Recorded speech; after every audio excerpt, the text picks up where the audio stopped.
Sir yes. மாப்பிள்ளை எங்க இருக்காரு? ஓ, போட்டோகிராஃபரா? வாங்க வாங்க. ஹலோ. மாப்பிள்ளைக்கு வயசு கொஞ்சம் அதிகமா. மாப்பிள்ளை மட்டும் தான் ஜம்முன்னு ரெடி ஆகணுமா? பட்டு வேட்டி சட்டையில நாங்களும் மாப்பிள்ளை மாதிரி ரெடி ஆகுறோம். Super sir. சரி சரி, மாப்பிள்ளைய பார்க்கலாம் வாங்க.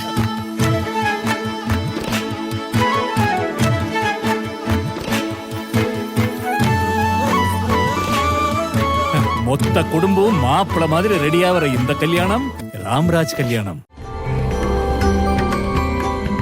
மண்ணு தான் நான் ஊர்லேருந்து வரும்போது ஒரு மண்ணாக தான் நான் வந்தேன். அதை கொஞ்சம் கொஞ்சமாக என்னை இந்த குருமார்கள் எப்படி என்னை ஈர்த்துக்கிட்டாங்கங்கிறது எனக்கு தெரியல. அந்த சத்யநாராயண சித்தர் அந்த சொன்னாங்க இல்லையா, நான் ஒரு கோரிக்கை வச்சேன், அது ஆன்மீக இல்லைங்கனால 14 வருஷம் வரல அப்படிங்கிறது. அந்த வராத சூழ்நிலையில் சித்தர் பெருமான் அவருடைய கருணையை காட்டினார். எப்படி திரும்ப காட்டினார்?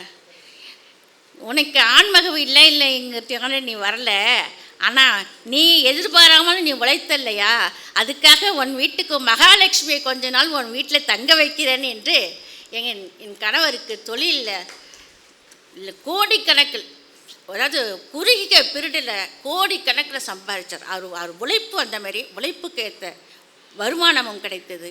நான் 13 ஆண்டுகளாக வராமல் இருந்தாலும் சித்தர் பெருமான் நான் சாதாரண ஒரு மனுஷி தானே, அது ஒரு மண்ணு தானே, எனக்கு என்ன தெரியும், ஏதோ அவர் மேலே ஒரு கோபம், நமக்கு ஆம்பளை பிள்ளை இல்லை, நம்மளுடைய வம்சம் வளரல அப்படின்னு எங்கள் மாமியார் ஒவ்வொரு முறையும் வேண்டுதலுக்கு அழுதுகிட்டே இருப்பாங்க.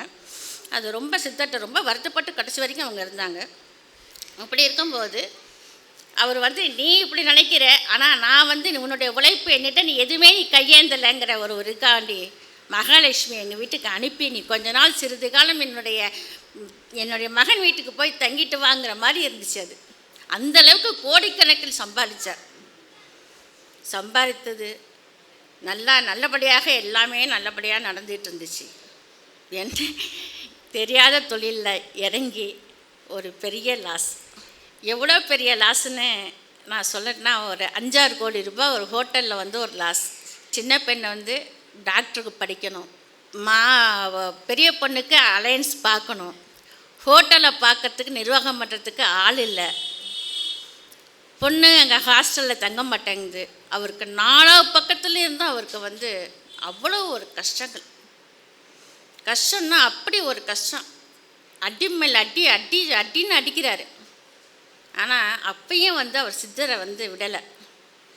என் கணவர் அவருக்கு ஒரு அவ்வளோ ஒரு மன வலிமையை கொடுத்துருக்கார் சித்தர், தாங்கக்கூடிய வலிமையை கொடுத்துருக்கார். அது எதுக்கும் அவர் கண்கலங்கினதே கிடையாது. அவர் கண்கலங்கி நான் பார்த்ததே கிடையாது. எவ்வளோ பெரிய விஷயங்களாக இருந்தாலும் மன தைரியத்தோடு இருப்பார். அந்த பாக்கியத்தை சித்தர் பெருமான் தானே அவருக்கு வழங்கினார்னு நான் நினச்சிட்ருக்கேன். அவங்க தாய் தந்தை கூட இறந்தப்போ கூட அவங்க வாழ்க்கை முடிஞ்சதுன்னு சொல்லிட்டு ஒரு பெரிய இதுவாக எடுத்துக்கலன்னா உள்ள இருந்திருக்கும், ஆனால் வெளிப்படுத்திக்கல, ஒரு கண்ணீர் விடலை, சிந்தலை. ஆனால் ஒவ்வொரு மாதமும் அந்த ஆயில்ய வழிபாடு நடக்குது இல்லையா, அன்றைக்கி எங்கள் வீடே ஒரு குதூகலமாக இருக்கும். வரும்போதே ஃபோனு, பால் வந்துருச்சா, அபிஷேகம் வந்துருச்சா, ஸ்பீக்கர் வந்துருச்சா, அது வந்துருச்சா, இது வந்துருச்சா, விட்டால் அழுதுருவார் போல இருக்குது. நான் சொல்லுவேன், எல்லாரோடையும் பொறுப்பு ஒப்படைத்திட்டீங்க, ஏன் நீங்கள் இன்னமும் இது பண்ணுறீங்கன்னா, இல்லை நான் அதை பார்க்கணும் இதை பார்க்கணும். இந்த சித்தருடைய ஈடுபாடு அப்படி அவருக்கு. ஒரு தாய் தந்தர் இறப்பை விட சித்தர் மேல் ரொம்ப அவர் என் கணவர் ரொம்ப நம்பிக்கை வைத்திருந்தார். அது நம்பிக்கை வைத்திருந்தான்னு சொல்லலாம்.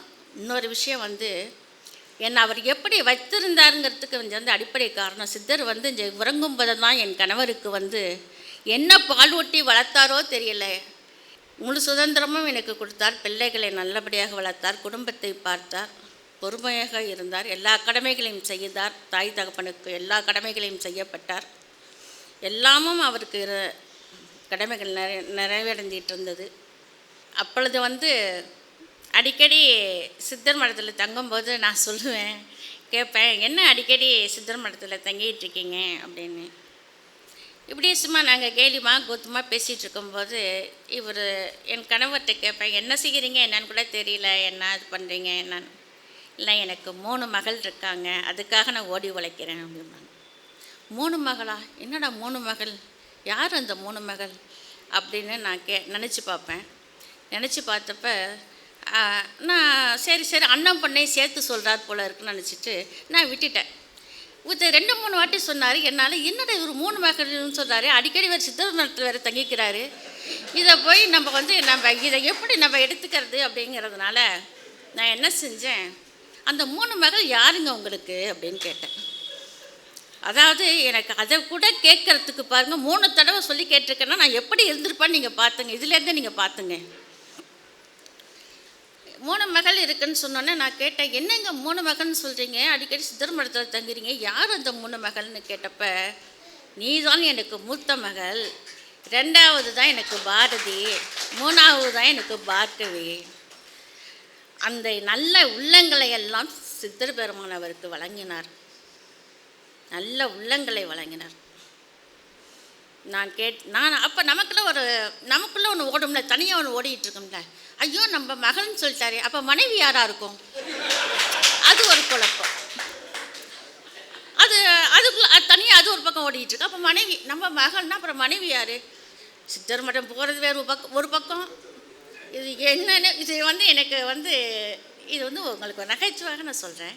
என் கணவர் அந்த மாதிரி அவர் வீட்டுக்கு அவர் சக்திக்கு என்னை ராணி மாதிரி அவர் வச்சிருந்தார். இது வரைக்கும் என்ன ஒரு வார்த்தை, எந்த ஒரு வார்த்தையும் என்ன சொன்னதில்லை எனக்கு. அவருக்கு தகுந்த அவருக்கு வசதிக்கு என்னை ராணியாக தான் அவர் வீட்டில் என்னை வைத்திருந்தார். அதை தான் நான் சொல்ல முடியும். சித்திரபெருமான் அவருக்கு மேலும் மேலும் அனுகிரகம் வழங்கணும். நிறைய அவருக்கு சித்தர் அவர் குழந்தையாக தான் என் கணவரை தத்தெடுத்திருக்காருன்னு நினைக்கிறேன். அவர் எப்பொழுதுமே குழந்தையாகத்தான் அவர் கருதுகிறார். 2வதாக எனக்கு ஒரு குரு கிடைத்தார்கள். அது என்னுடைய கணவர் நண்பர் மூலமாக மறைவின்மைந்த முத்தையா அவர்கள் மூலியமாக கோயமுத்தூர் பாலரிஷி அம்மா அப்படிங்கிற ஒரு குருவை எங்களுக்கு அறிமுகப்படுத்தி அனுகிரகம் செய்தார்கள். அவர்களிடம் நாங்கள் சென்றோம். குரு பூஜைக்கு டிசம்பர் 17 நாங்கள் அங்கே இருந்துக்கிட்டு இருந்தோம். கிட்டத்தட்ட 20 ஆண்டு காலம் நாங்கள் அவங்களிடம் இருந்திருக்கிறோம், போயிட்டு வந்துட்டுருக்கோம். அப்படி இருக்கும்போது அவங்க ஒரு குரு மாதிரியே நடந்துக்க மாட்டாங்க. எங்களை பொறுத்த வரைக்கும் அவங்க குரு மாதிரியே ஒரு உறவு மாதிரி தான் எங்களை வச்சுருந்தாங்க. எனக்கு எதுவுமே தெரியாது. பாலரிஷி அம்மா கிடைச்சாங்க. என் பெரிய பொண்ணுக்கு வரன் கிடைத்தது. தமிழ்நாட்டையே ஆளக்கூடிய ஒரு இடத்துலேருந்து ஒரு வரன் வந்தது. எத்தனையோ வரன்கள், பெரிய பெரிய இடங்கள். அதுக்கெல்லாம் நாங்கள் ஆசைப்படவில்லை. அவர்கள் நாங்கள் எங்கள் குருவிடம் கேட்போம், அவர்கள் என்ன சொல்கிறார்களோ அதுதான் பதில், அவர் யாரை காட்டுகிறார்களோ அதுதான், அவர் தான் மாப்பிள்ளை எங்களுக்கு அப்படிங்கிற ஒரு நம்பிக்கையில் நாங்கள் இருந்தோம். பாலரிஷி அம்மா அப்படி இருக்கும்போது என்னுடைய பெரிய மகளுக்கு அமெரிக்காவிலேருந்து ஜாதகம் வருது. எத்தனையோ ஜாதகம் கொடுத்தோம், வேண்டாம் பார்த்துக்கலாம். அவங்க வேணான்னு அவங்க நெகட்டிவாகவே பேச மாட்டாங்க. பார்த்துக்கலாமேம்பாங்க. சரின்னு நாங்களும் அப்படியே விட்டாங்க, புரிஞ்சுக்குவோம். நாங்கள் அப்படியே வந்துக்கிட்டு இருக்கும்போது அமெரிக்காவிலேருந்து ஒரு ஜாதகம் வருது. அவங்க சென்னை தான் எங்கள் சம்மந்தி. ஜாதகம் வருது, கேட்குறோம். ஃபோட்டோ இல்லைங்கிறாங்க. நாங்கள் ஃபோட்டோ கேட்குறோம், ஃபோட்டோவே இல்லைங்கிறாங்க. அதுவே எங்களுக்கு கொஞ்சம் பயமாக தான் இருந்துச்சு. அப்புறம் நாங்கள் பாலரிஷி அம்மாட்ட சொல்லும்போது சரி ஜாதகத்தை அனுப்புங்கன்னு சொல்லி ஜாதகத்தை நாங்கள் கொடுக்கும்போது இதை நீங்கள் பேசலாம், நீங்கள் கண்டிப்பாக நீங்கள் பேசலாம்னா. எங்கள் மாப்பிள்ளை அமெரிக்காவில் இருக்கார், ஃபோட்டோவும் நாங்கள் பார்க்கல. ஆனால் குரு சொன்ன ஒரு வார்த்தைக்காக வேண்டி நாங்கள் பெரிய பொண்ணுக்கு அந்த பூண்டியில் அண்ணன் பெரிய குடும்பம் சென்னையில் இருக்காங்க, திருவான்மியூரில் இருக்காங்க. அவங்க பையனுக்கு தான் திருமணம். அதாவது எதுவுமே நாங்கள் கேட்கல. இந்த கல்வி எங்களுடைய மாப்பிள்ளை 2 பேரும் நாங்கள் எப்படி தேர்ந்தெடுத்தோம்னா எது இருக்குது எது இல்லை, நாங்கள் 3 தான் நான் எதிர்பார்த்தேன் மாப்பிள்ளைகிட்ட. என்னென்னா கல்வி அறிவு இருக்கணும், நல்ல ஒழுக்கம் இருக்கணும், குடும்பம் சிறப்பாக, அதாவது தாய் தந்தையர் சிறப்பாக இருக்கணும். அது 3 மட்டும்தான், மற்றபடி எங்களுக்கு எதுவுமே தேவையில்லை அப்படிங்கிற ஒரு உறுதியோடு நாங்கள் இருந்தோம். குரு அதுக்கு தகுந்த மாதிரி எங்களுக்கு வந்து வழிகாட்டி ஒரு நல்ல குடும்பத்தை ஏற்படுத்தி கொடுத்து, நல்ல உறவுகளை ஏற்படுத்தி கொடுத்து, நல்ல ஒரு மருமகனை தேர்ந்தெடுத்து கொடுத்து அந்த பெரிய மகளுக்கு திருமணம் செய்து வைத்தார்கள். திருமணம் செய்து வைத்து அவங்க இன்றைக்கி அமெரிக்காவில் சிறப்பாக இருக்காங்க. அடுத்தது சின்ன மகளுக்கு ஜாதகம் வருது. சின்ன மகளுக்கு ஜாதகம் வருது, அது படிச்சிட்ருக்கு. கொரோனா காலம், நாங்கள் அலையன்ஸே நாங்கள் பார்க்கல. அது மேற்கொண்டு படிக்க வைக்கணும் தான் நாங்கள் ஆசைப்பட்ட ஒழிய நாங்கள் வந்து அலையன்ஸ் நாங்கள் பார்க்கணுங்கிறதே கிடையாது. ஏன்னா அது கொஞ்சம் குழந்த மாதிரி இருக்கும். அதனால் 25 வயசுக்கு மேலே தான் அதுக்கு கல்யாணம்னு நாங்கள் முடிவு பண்ணி வச்சுருந்தோம். அது கொஞ்சம் படிக்கட்டும் அப்படிங்கிறதுனால. அது என்ன குருவோட அனுகிரகமாக என்னமோ தெரியல, எங்களுக்கு வந்து படிச்சுக்கிட்டு காலேஜ் கொரோனா முடிஞ்சு வீட்டுக்கு வரல, ஜாதகம் வந்துருச்சு வீட்டுக்கு. அதுவும் ஒரு ஒரு ஒரு அரசியல் குடும்பம், பெரிய அரசியல் குடும்பத்தை சார்ந்தது தான்.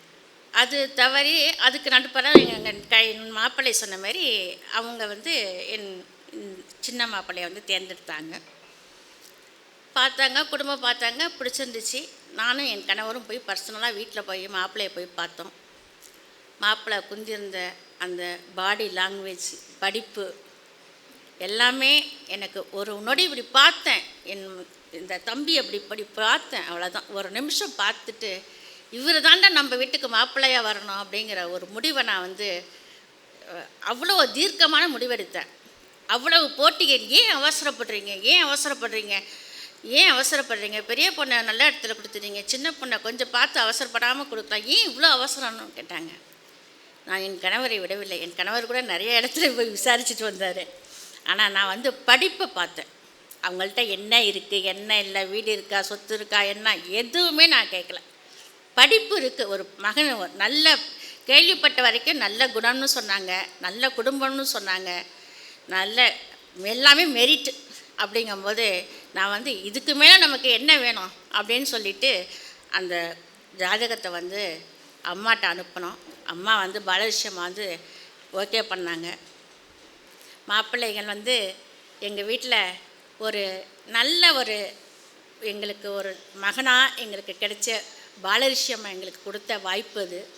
அவங்களுக்கு நான் மனப்பூர்வமாக நன்றி சொல்கிறேன். நான் ஒவ்வொரு முறையும் அவங்கள நான் பார்க்கும்போது கஷ்டம், அதாவது வீடு அமைதியற்ற நிலை, அடிக்கடி போக வேண்டிய ஒரு சூழ்நிலை, பாலகிருஷ்ணம்மாட்ட போக வேண்டிய சூழ்நிலை. நாங்கள் போயிட்டு வந்தோம். போகும்போதெல்லாம் எங்களை வந்து ஒரு உறவு போல் நடத்தி எங்களுக்கு ஒரு ஆறுதல் சொல்லி எங்கள் மகளுக்கெல்லாம் ஒரு நல்ல ஒரு இது அவங்க அந்தந்த ஏஜுக்கு தகுந்த மாதிரி அவங்க வந்து பாலகிருஷ்ணம்மா வந்து என்னோடய குரு வந்து அவங்க பண்ணுவாங்க. அவங்கள்ட்ட தான் நான் முதல் குருங்கிற தீட்சை நான் அவங்கள்ட்ட தான் நான் பெற்றிருக்கேன். நான் அப்படி இருக்கும்போது ஒரு சிஷ்ய மாதிரியே இருக்க மாட்டாங்க. அவங்க என்ன செய்வாங்கன்னா, ஏன் என்னை பார்க்க வரல? ஒரு குரு வந்து ஒரு சிஷ்யை வந்து கேட்பாங்க, ஏன் என்னை 2 மாதமாக பார்க்க வரல அப்படின்னு ஒரு குழந்தை மாதிரி பேசுவாங்க. அது எனக்கு ரொம்ப பிடிக்கும். எனக்கு அவ்வளோ உரிமையாக கேட்பாங்க, ஏன் என்னை பார்க்க வரல அப்படிம்பாங்க. இல்லைம்மா வர முடியல, நான் வந்துடுறேன் அப்படின்ட்டு ஒரு நாளும் வந்து எங்களை கடந்துக்கிட்டதே கிடையாது. அவங்கள பார்க்க போகணுன்னா கூட அவங்களுக்கு சாப்பாடு ரெடி பண்ணி எங்களை கவனிக்கிறது, கேட்டு திறந்து விடுறதுலேருந்து அவங்க ரெடி பண்ணி வச்சுக்கிட்டு தான் எங்களை வாங்கன்னே சொல்லி கூப்பிடுவாங்க. அந்தளவுக்கு வச்சுருந்தாங்க. ஒரு முறை ஆசிரமத்துக்கு வந்து நாங்கள் ஹோட்டலில் தொழில் நஷ்டப்படும் போது ஆசிரமத்தில் இந்த சித்தராசிரமத்தில் வந்து பேசிட்டு போகும்போது சொன்னாங்க, பேசிட்டு முடிச்சுட்டு வீட்டுக்கு போகிறோம், சொல்கிறாங்க, இல்லை ஹோட்டலுக்கு நேராக விடுங்க அப்படின்னாங்க. எனக்கு ஒன்றுமே புரியல, என்னடா ஹோட்டலுக்கு போனோம்? சரின்னு ஹோட்டலுக்கு போனோம். அசைவ ஹோட்டல்னு தெரிஞ்சும் சைவமும் இருக்குது, அசைவமும் இருக்குது. ஆனால் தெரிஞ்சும் இருந்தும் ஒரு வெஜிடேரியனை ஆர்டர் பண்ணி, ஏன்னா நாங்கள் தொழிலில் நலிவடைஞ்சிருக்கோம், அது அந்த அந்த அந்த நிறுவனம் நல்லா வரணுங்கிற ஒரு விஷயத்துக்கு. ஏன்னா அவங்கள நாங்கள் கேட்காமலே நாங்கள் வந்து எல்லாத்தையும் கேட்டோம். நாங்கள் தொழிலை வந்து எங்கள் கணவர் வந்து கேட்காம விட்டுட்டார். அப்போ அவங்க வந்து பேர் மட்டும் அவங்கள்ட்ட போய் கேட்கும்போது எல்லாமே முடிஞ்சிருச்சு. ஆக்கிரமிச்சும் ஒரு ஹோட்டலில் எல்லா பணிகளும் முடிஞ்சிருச்சு. பேர் செலக்ட் பண்ணும்போது அவங்கள்ட்ட கேட்கும்போது அவங்க என்ன சொன்னாங்கன்னா, அப்போ மட்டும்தான் அவங்க சொன்னாங்க, ஏன் டிபார்ட்மெண்ட் ஸ்டோர் மாரி வச்சுருக்கலாமே, இல்லை சைவமாக வச்சுருக்கலாமே அப்படிங்கிற மாதிரி. இது மட்டும்தான் 2 லைனாக சொல்லிவிட்டு யோசித்தாங்க. பேர் செலக்ட் பண்ணால் கூட என் கணவர் அதை அவங்க செலக்ட் பண்ணாங்க. அதை என்னமோ யாரும் கொஞ்சம் சொன்னாங்கன்னு சொல்லிட்டு டிலேட்னு ஏதோ ஒரு பேரை வச்சுட்டாங்க. அது வந்து அப்படி இருந்தும் வந்து அந்த அசைவ ஹோட்டலில் வந்து ஒரு பன்னீரை ஒரு ஆர்ட்ரு பண்ணிவிட்டு சாப்பிட்டுட்டு அங்கே ப்ரேயர் பண்ணிவிட்டு ஊருக்கு திரும்பினாங்க. அது எந்த குருவும் வந்து அந்தமாரி செய்ய மாட்டாங்க. ஒரு அசைவ ஹோட்டலில் வந்து ஒரு சிஷ்யருக்காக வேண்டி வந்து அந்த உணவு அந்த அருந்திட்டு ப்ரேயர் பண்ணிவிட்டு நாங்கள் நல்லா இருக்கணும், தொழிலில் வெற்றியடணுங்கிறதுக்காண்டி எங்களுக்காக மனப்பூர்வமாக எங்களுக்காக பிரார்த்தனை பண்ணுவாங்க. அவங்க ஒவ்வொரு முறையும் சொல்லுவாங்க, பெரியவங்கள்ட்ட கேட்டு சொல்கிறேன், பெரியவங்கள்ட்ட கேட்டு சொல்கிறேன், உங்களுக்கான பிரார்த்தனை செய்கிறேன். இன்னும் ஒரு வருஷம் கிட்டத்தட்ட ஒரு 8-9 வருடங்களாக எங்களை தள்ளிக்கொண்டே கொஞ்சம் கொஞ்சமாக அடியெடுத்து வைத்தது. ஒரு முறை இந்த ஆயிலத்துக்கு வந்து சச்சிதானந்த சுவாமிகளை பற்றி சாந்தி மேடம் வந்து பேச வந்தாங்க. அப்போ வந்து அவங்க ஒரு கதை சொன்னாங்க. அந்த கதை சொன்னப்போ என்ன சொன்னாங்கன்னா, குரு சிஷ்யர் வந்து நான் கஷ்டப்படும் போதெல்லாம் அதை வந்து நான் சுருக்கமாக சொல்கிறேன். அந்த சிஷ்யர் கேட்டாராம், நான் நல்லா இருக்கும்போது தான் என் கூட இருந்தீங்க, நான் கஷ்டப்படும் போது என் கூட இல்லையே குரு அப்படின்னு கேட்டாங்களாம். இல்லைப்பா உன் கூட தான் இருக்கேன் அப்படின்னாராம். இல்லை எனக்கு தெரியலையே அப்படிங்கும்போது, நீ ஒரு மணலடிக்கு நீ ஆற்றுக்கரைக்கு வா, அப்போ 2 தடம் தெரியும், நீ அதை பார்த்து நீ புரிஞ்சுக்கலாம் அப்படின்னு. அப்படியே ஒரு நாள் போயிட்டுருக்கும்போது ஒரு நாள் வந்து ஒரு தடம் தான் இருந்துச்சான். அப்போ அந்த சிஷ்யர் கேட்டாராம், குரு நீங்கள் என்னோட இன்றைக்கி வரலையே நீங்கள் அப்படின்னு கேட்டாராம். இல்லைப்பா உன்னால் சுமக்க முடியாது, அதனால் உன்னை சுமந்துக்கிட்டு நான் போனேன்னு சொன்னாராம் அந்த குரு. யார்? சிஷ்யரை சுமந்துக்கிட்டு போனேன், உன்னால் சுமக்க முடியாதுன்ட்டு. அந்த அந்த சாந்தி மேடம் அது வந்து சொன்ன அழகும் அந்த இதுவும் ரொம்ப நல்லா இருந்துச்சு. நான் அங்கே அந்த 4வது சேரில் உட்காந்துக்கிட்டு தான் நான் கேட்டிருந்தேன். என் கண்ணில் அப்படியே நீராக வடிஞ்சு பெருகுனுச்சு. அதுக்கு வந்து என்னென்னா, இத்தனை முறை நான் போய் கோரிக்கையை சொல்லியிருக்கேன், எங்கள் குரு என்னை எத்தனை நாள் சுமந்திருப்பாரோ அப்படிங்கிற ஒரு ஏக்கம் எனக்குள்ளே தனிமையில் இருக்கும்போது நான் அழுது கொண்டே இருப்பேன். ஐயோ என் குரு எத்தனை நாள் என்னை சுமந்தாரோ தெரியவில்லையே அப்படின்னு சொல்லிட்டு பாலரிஷமாக நினச்சி ஒவ்வொரு நாளும் நான் வந்து அழுதுகிட்டே இருந்திருக்கேன். அவங்களுடைய ஆசீர்வாதம் எங்களுக்கு, எங்கள் குடும்பத்துக்கு மனப்பூர்வமாக இன்றளவும் எங்களுக்கு நடந்துக்கிட்டு இருக்கு. இன்றைக்கி கூட பிளெஸிங் பண்ணி தான் என்னை அனுப்புனாங்க. நல்லா பேசு, தைரியமாக பேசுங்க அப்படின்னு சொல்லி தான் எங்களை அனுப்புனாங்க. அடுத்ததாக வந்து மதுக்கூரில் வந்து ராஜசேகர ஐயான்னு சொல்லிட்டு ஒரு குரு ஒரு சித்தர் இருக்கார். நாங்கள் ரொம்ப நாளாக கேள்விப்பட்டுக்கிட்டு இருந்தோம். ஆனால் கேள்விப்பட்டுக்கிட்டு இருக்கும்போது ஒரு நாள் பார்க்கணுன்னு ஒரு ஆசை. ஒரு 2-3 நாள் எப்படியாச்சும் அந்த சித்தரை நம்ம பார்த்தோன்னு ஒரு ஆசை எங்களுக்கு, என் கணவருக்கும் எனக்கும். அப்படி போயிட்டுருக்கும்போது என்ன செஞ்சோன்னா, என் கணவர் வந்து ஒரு ஃப்ரெண்டுகிட்ட கேட்குறாரு, என்றைக்கு சாமியை பார்க்கலாம், நாளைக்கு போய் பாருங்கள் அப்படின்னு. அட்ரஸ் எல்லாம் சொல்கிறாரு, என்னென்ன வாங்கிட்டு போகணுங்கிறது சொல்கிறாரு. நாங்கள் எல்லாம் வாங்கிட்டு போகிறோம். வாங்கிட்டு போகும்போது நான் வீட்டிலேருந்து, அதாவது பாரதி நகர் வீட்டிலேருந்து நாங்கள் கிளம்பி, நாங்கள் எப்படா எனக்கு விடிய தூக்கம் இல்லை. அந்த சித்தர், எனக்கு சித்தர்னால் எப்படின்னா அந்த 18 சித்தர்களில் வந்து அந்த மாதிரி தோற்றத்தில் இருப்பாங்களோங்கிற என்னுடைய ஒரு கற்பனை அது. அப்படி இருக்கும்போது நான் வந்து விடிய தூங்கலை. எப்படா அந்த சித்தரை பார்ப்போம், விடிஞ்சிருச்சான்னு சொல்லிட்டு எல்லாமே அவங்க சொன்னதெல்லாம் வந்து வாங்கிட்டு வர சொன்னோம். ஒரு ஃபேண்டா மட்டும் வாங்க சொன்னாங்க, என் கணவர் வாங்கினார். நான் அப்போ வந்து ஒரு திராட்சை, எல்லா பழமும் வாங்கினோம். இந்த வெயிலுக்கு, அதுவும் ஒரு மே மாதம் தான் போய் ஃபஸ்ட்டு போய் பார்க்க போனோம். ஒரு கிரேப்ஸ் நல்லா இருந்துச்சு, அது என்னமோ ஆப்ரிக்கன் கிரேப்ஸ்ன்னு சொன்னாங்க. இது நல்லா இருக்கே, சரி சாமிக்கு இது வாங்குவோன்னு சொல்லிட்டு அது மட்டும் என் கையால் நான் வாங்கிட்டு மனசார நாங்கள் போனோம். ஒரு வயவெளியில் உட்காந்துருந்தாங்க. ஒரு 50 பேர் இருக்கும், இருந்து சுற்றி எல்லாம் ஆசீர்வாதம் பண்ணிகிட்ருக்காங்க. சாமி எப்பொழுதுமே வயக்காட்டில் நிர்வாணமாக தான் இருப்பாங்க. எதுவும் எந்த ஒரு குருங்கிற எந்த ஒரு இதுவும் அவர்கிட்ட இருக்காது. அவர் பார்த்திங்கன்னா ஒன்றுமே ஏதோ ஒரு வயலில் வேலை செய்கிற மாதிரி தான் மற்றவங்களுக்கு தெரியுமோ ஒழிய, அது உணர்ந்தவங்களுக்கு தான் தெரியும். அதை பார்த்து அவன் பார்க்கும்போது அப்படி இருக்கையில் நாங்கள் வந்து ஏதோ சீர்தட்டு மாதிரி எடுத்துக்கிட்டு நாங்கள் சாமியை பார்க்க போகிறோம். ஏன்னா எங்களுக்கு தெரியல. ஏன்னா நண்பர் வந்து இது வாங்கிட்டு போங்கன்னு சொல்கிறாரு. நாங்கள் வாங்கிட்டு போகிறோம். எங்களை சாமி இப்படி ஒரு வயக்காட்டில் நிற்கிறார் சாமி. நாங்கள் போகிற தட்டில் வச்சுட்டு நிற்கிறோம். எங்களை பார்த்த அடுத்த நொடியே எங்களை பார்த்து இப்படி வேகமாக திரும்பி ஒரு 10 ஸ்டெப்பு நடந்து போயிட்டார். நான் நினச்சேன், ஆஹா உங்களை பார்க்கணுன்னு தானே சாமி இவ்வளோ தூரம் வந்தோம், நாங்கள் என்ன தவறு செஞ்சோம் தெரியலையே அப்படின்னு மனசுக்குள்ளே நினச்சிட்டு இருக்கும்போது, மனசுக்குள்ளே நினச்சிக்கிட்டு நான் அப்படியே நிற்கிற அந்த தாம்பாளத்தை வச்சுக்கிட்டு நிற்கிற சீர்தட்டோட. அதெல்லாம் அவர் பார்க்கவே இல்லை. சீர்தட்டாவது எதாவது பழங்களாவது அதெல்லாம் அவர் ஒன்றுமே பார்க்கலாம். ஒரு 10-15 ஸ்டெப்பு நடந்ததுக்கப்புறம் அந்த அம்மாவை கூப்பிடு அப்படின்னு சொல்லி, சாமிக்கு ஒரு பாதுகாப்பாக எப்போதுமே 2 பேர் இருப்பாங்க. அவங்கள்ட்ட வந்து அந்த அம்மாவை கூப்பிடு அப்படின்ட்டுருக்காங்க. உங்களை கூப்பிட்றாங்கன்னு சொன்னப்போ நாங்கள் போய் சாமிகிட்ட போய் ஆசீர்வாதம் வாங்கினோம். ஆசீர்வாதம் வாங்கினப்ப அவர் எதையுமே பார்க்கல. கரெக்டாக எதை திரும்ப எடுத்தார்.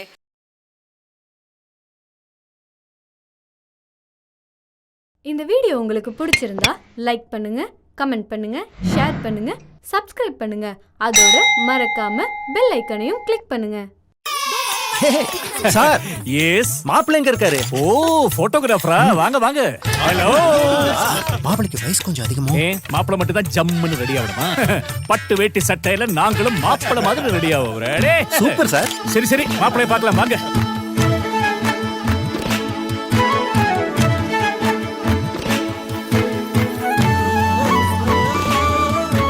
மொத்த குடும்பம் மாப்பிளை மாதிரி ரெடி ஆகிற இந்த கல்யாணம் ராம்ராஜ் கல்யாணம்.